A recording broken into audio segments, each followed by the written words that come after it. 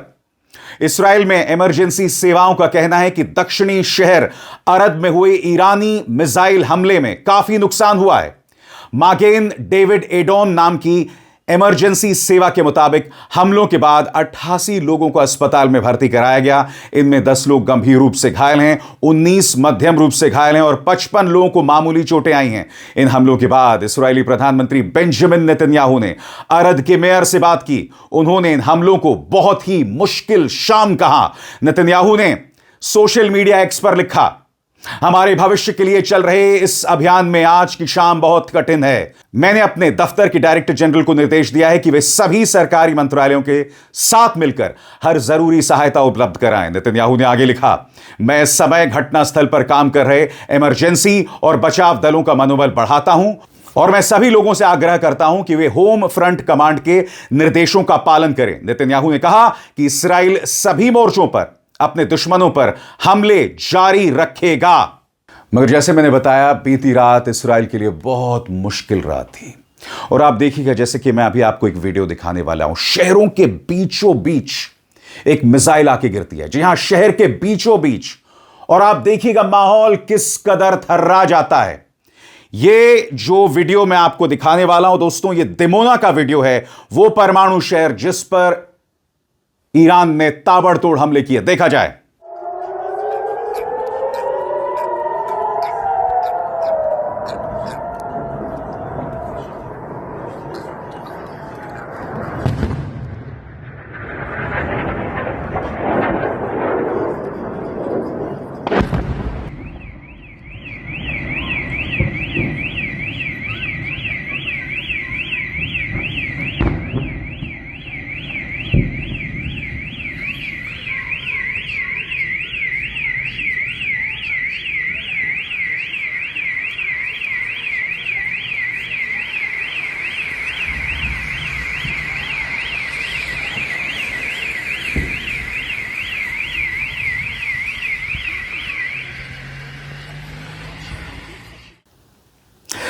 सबसे बड़ी बात, इस्राएल की रुदाली शुरू हो गई है, उसका दोगलापन एक बार फिर सामने आया है। जैसा कि टीएमटी अरबिक की यह खबर बता रही है, इस्राएल ने संयुक्त राष्ट्र सुरक्षा परिषद को शिकायत की है और कहा है कि एक आपातकाल सेशन बुलाया जाए। क्यों? क्योंकि उसका आरोप है कि ईरान क्लस्टर बॉम्ब्स का इस्तेमाल कर रहा है।